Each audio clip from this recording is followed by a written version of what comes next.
Hello, നമ്മുടെ ഇന്നത്തെ യാത്ര ഒരു പുഴയുടെ തീരത്തേക്കാണ് കേട്ടോ. കബിനി നദിയുടെ തീരത്തേക്ക്. അവിടെ വള്ളത്തിൽ യാത്ര ചെയ്യാനേ ഒരു സാധ്യതയുണ്ട്. ഇപ്പം ഉണ്ടോയെന്ന് അറിയത്തില്ല കേട്ടോ. ഇത് ആക്ച്വലി ഞാനൊരു മൂന്നാഴ്ച മുമ്പ് എടുത്ത വീഡിയോ ആണ്.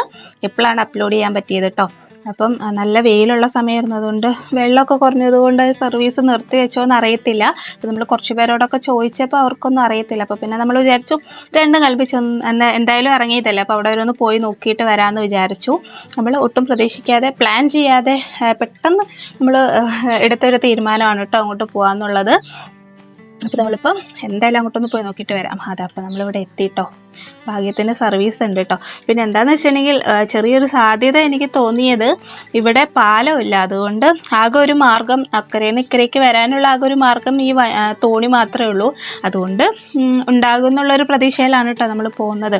ഇവിടെ വന്നപ്പം ഒത്തിരി ആൾക്കാരുണ്ടായിരുന്നു കേട്ടോ. ഇതെല്ലാം ഇവർ വന്നതെല്ലാം ഈ തോണിയിൽ കയറാൻ വേണ്ടിയിട്ടാണ് കേട്ടോ. വിനോദസഞ്ചാരം പോലെ തന്നെ അവർ വന്നതാണ്. തോണിയിലൊന്ന് അക്കരയിൽ നിന്ന് ഇക്കരെ വരാനും ഇക്കരയിൽ നിന്ന് അക്കരെ പോകാനൊക്കെ ആ ഒരു ഉദ്ദേശത്തിൽ വന്നവരാണ് കേട്ടോ ഇവരൊക്കെ. പിന്നെ ഇപ്പം നമ്മളിവിടെ നിൽക്കുന്ന ഈ ഒരു കേരളം, അപ്പുറത്ത് പോവുകയാണെങ്കിൽ കർണാടക. അതാണ് കേട്ടോ ഇവിടുത്തെ പ്രത്യേകത. അപ്പോൾ ഇവിടുന്ന് കേരളത്തിൽ നിന്ന് കർണാടകയിലേക്ക് എത്തണമെങ്കിൽ വെറും 10 രൂപ കൊടുത്താൽ മതി. ഒരാൾക്ക് 10 രൂപ, തിരിച്ച് അവിടെ നിന്ന് ഇങ്ങോട്ടും 10 രൂപ. അങ്ങനെയാണ് ഇവരുടെ സർവീസ് ചാർജ് വരുന്നത്. പിന്നെ വേറൊരു സർവീസ് ഇവർക്കുള്ളത് എങ്ങനെയാണെന്ന് വെച്ചിട്ടുണ്ടെങ്കിൽ നമുക്ക് സെപ്പറേറ്റ് ഒരു തോണിയിൽ 1 കിലോമീറ്റർ അവർ കൊണ്ടുപോകും. അപ്പോൾ അതിന് നമ്മളൊരു 200 അല്ലെങ്കിൽ 250 രൂപ കൊടുത്താൽ മതി. അപ്പോൾ നമുക്ക് 1 കിലോമീറ്റർ ഇവിടേക്ക് ഒന്ന് ചുറ്റിക്കറങ്ങിയിട്ട് വരാം. അപ്പം ഇതിനു വേണ്ടി നമ്മളിവിടേക്ക് ഒന്ന് എക്സ്പ്ലോർ ചെയ്യാൻ വേണ്ടിയിട്ട് വരുന്നവരാണെങ്കിൽ സെപ്പറേറ്റ് ഒരു തോണി എടുത്ത് പോകുന്നതായിരിക്കും നല്ലത്. അതല്ലാന്നുണ്ടെങ്കിൽ അക്കരയ്ക്ക് പോകാൻ അത്രയും ആൾക്കാർ വരുന്നവരെ നമ്മൾ വെയിറ്റ് ചെയ്യേണ്ടി വരും. നമ്മൾ 10 രൂപ കൊടുത്താൽ മതി. അപ്പോൾ നമ്മൾ വിചാരിച്ചു എന്തായാലും ഇവിടെ വരെ വന്നതല്ലേ എന്ന് വിചാരിച്ചിട്ട് നമ്മൾ സെപ്പറേറ്റ് ഒരു തോണി എടുത്ത് കുറച്ച് ദൂരം അങ്ങ് പോയി. അപ്പോൾ നമ്മൾ തോണിയിലോട്ട് കയറാൻ പോകട്ടോ. ഞാൻ ഭയങ്കര എക്സൈറ്റഡ് ആണ് കേട്ടോ. ഇസമോളും ഭയങ്കര എക്സൈറ്റഡ് ആണ്. കാരണം ഞങ്ങൾ രണ്ടും ആദ്യമായിട്ടാണ് വള്ളത്തിൽ കയറുന്നത്. ഇവരൊക്കെ കയറിയിട്ടുണ്ട് കേട്ടോ. നമ്മുടെ കൂടെ ഉള്ളത് നെയ്ബർ കൊച്ചാണ്. ആളും ഒരു കർണാടകക്കാരിയാണേ. അപ്പം നമ്മളിതാ തോണിയിലോട്ട് കയറുവാണ്. എൻ്റെ ഫസ്റ്റ് വള്ളം യാത്രയാണ് കേട്ടോ ഇത്. എനിക്ക് നല്ല പേടിയുണ്ട്, സത്യം പറഞ്ഞാൽ നല്ല പേടിയുണ്ട്. എൻ്റെ മുഖത്തത് കാണുന്നില്ലെന്നേ ഉള്ളൂ. പക്ഷേ കുറച്ചങ്ങ് കയറി കഴിഞ്ഞപ്പോൾ ആ പേടിയൊക്കെ മാറി കേട്ടോ. പിന്നെ ഒരു നല്ല രസമായി. നല്ല രസമുണ്ട് കേട്ടോ തോണിയിൽ യാത്ര. നല്ല രസമുണ്ട്. ചുറ്റും നല്ല പച്ചപ്പും. കുറേ പേര് അവിടെ ഇരുന്ന് മീൻ പിടിക്കുന്നുണ്ട്. അവരുടെ ഒരു ഇവിടെയുള്ളവരുടെ ഒരു പ്രധാന വിനോദം എന്ന് പറയുന്നത് എനിക്ക് തോന്നുന്നു ചൂണ്ടയിടുന്ന ഞാൻ തോന്നുന്നു. ഒത്തിരി പേരുണ്ടായിരുന്നു കേട്ടോ. ഈ സൈഡിലൂടെ വലയിട്ടും അതുപോലെ ചൂണ്ടയിട്ടൊക്കെ മീൻ പിടിക്കാൻ ഒത്തിരി പേര് ഉണ്ട്. പിന്നെ കുറച്ച് ദൂരം അങ്ങനെ അങ്ങ് പോയി. പിന്നെ നമ്മൾ ഇറങ്ങിയ സമയം എന്ന് പറയുമ്പോൾ നല്ല ഉച്ച സമയമായിരുന്നു. നല്ല വെയിലുണ്ടായിരുന്നു. ആ ഒരു പ്രശ്നം മാത്രമേ എനിക്ക് തോന്നിയുള്ളൂ. പിന്നെ നമ്മൾ ജസ്റ്റ് ഒന്ന് കർണാടകയിൽ ഇറങ്ങിയിട്ടോ. അപ്പോൾ ഇതാണ് കർണാടക. ഇവിടെ നല്ല ഫ്രഷ് ആയിട്ട് അവർ ഈ പുഴയിൽ നിന്ന് പിടിക്കുന്ന മീനൊക്കെ അവരവിടെ തരും. അത്യാവശ്യം വിലക്കുറവൊക്കെ ഉണ്ട്. നല്ല നല്ല കപ്പ, അങ്ങനെ അത്യാവശ്യം വില കുറച്ച് സാധനങ്ങളൊക്കെ കിട്ടുമെന്നാണ് ഇവർ പറഞ്ഞത്. പിന്നെ ഒത്തിരി സമയം അവിടെ നിന്നില്ല.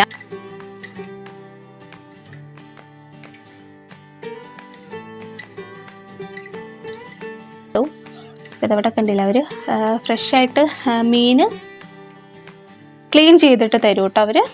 പിന്നെ നമ്മൾ അവിടെ നിന്ന് ഇറങ്ങി കുറച്ച് തൊട്ടപ്പുറത്ത് ഇതുപോലെ ചെറിയൊരു വഴി കണ്ടിട്ടോ. അപ്പോൾ നമ്മൾ അവിടെ ഉള്ളവരോട് ചോദിച്ചപ്പോൾ അതിലിറങ്ങി പോകാമെന്ന് പറഞ്ഞു. അങ്ങനെ നമ്മളൊന്ന് ഇറങ്ങി നോക്കിയതാട്ടോ.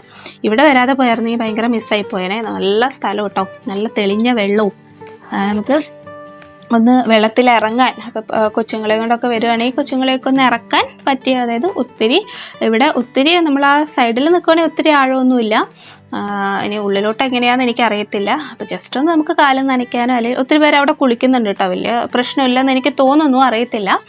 ഒത്തിരി പേര് കുളിക്കുന്നൊക്കെ ഉണ്ടായിരുന്നു. അപ്പോൾ നമ്മളും ജസ്റ്റ് ഒന്ന് അവിടെ ഇറങ്ങി ജസ്റ്റ് കാലൊക്കെ ഒന്ന് നനച്ചു. നല്ല തെളിഞ്ഞ വെള്ളം കേട്ടോ, ഒട്ടും അഴുക്കൊന്നും ഇല്ലാതെ നല്ല തെളിഞ്ഞ വെള്ളമായിരുന്നു. കാണാൻ പറ്റുന്നില്ലേ? അടിയിലെ കല്ലുകളൊക്കെ നമുക്ക് നല്ല ക്ലിയർ ആയിട്ട് കാണാമായിരുന്നു കേട്ടോ. അത്രയും ക്ലിയർ ആയിട്ടുള്ള വെള്ളം. അപ്പം നമ്മൾ കുറച്ച് സമയം അവിടെ നിന്ന് സ്പെൻഡ് ചെയ്തു കേട്ടോ.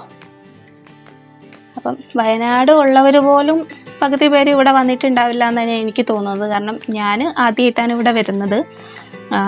നല്ലൊരു സ്ഥലം കേട്ടോ. നമുക്ക് ഇപ്പം എല്ലാവരും കൂടെ ഒന്ന് വന്ന് കുറച്ച് സമയം സ്പെൻഡ് ചെയ്യാൻ പറ്റിയൊരു സ്ഥലമാണ് കേട്ടോ. ഇപ്പോൾ വള്ളത്തിലൊക്കെ കയറാൻ ആഗ്രഹിക്കുന്നവർക്ക് എന്തായാലും ഇങ്ങോട്ട് വരാം. എപ്പോഴും അവിടെ സർവീസും കാര്യങ്ങളും ഉണ്ട്. പിന്നെ അധികം റേറ്റും വരുന്നില്ല. അപ്പം എന്തായാലും നിങ്ങൾ വരാൻ ആഗ്രഹിക്കുന്നവരൊക്കെ വരും കേട്ടോ. പെരിക്കല്ലൂർ കടവ് എന്നാണ് ഇവിടെ അറിയപ്പെടുന്നത്. അപ്പോൾ നമ്മുടെ ഇന്നത്തെ ഒരു കൊച്ചു യാത്രാ വീഡിയോ ആണ് കേട്ടോ. അതുപോലെ നമുക്ക് ഇനിയും ഒത്തിരി യാത്രാ വീഡിയോസൊക്കെ വരാനുണ്ട്. അപ്പോൾ നിങ്ങൾക്ക് വീഡിയോ ഇഷ്ടപ്പെട്ടിട്ടുണ്ടെന്ന് വിചാരിക്കുന്നു. ഇഷ്ടപ്പെട്ടാൽ നമ്മുടെ ചാനൽ സബ്സ്ക്രൈബ് ചെയ്യാനും ലൈക്ക് ചെയ്യാനും കമൻറ്റ് ചെയ്യാനും ഒന്നും മറന്നു പോകരുത്. അപ്പോൾ നമുക്ക് നാളെ വേറൊരു വീഡിയോ ആയിട്ട് വീണ്ടും കാണാം.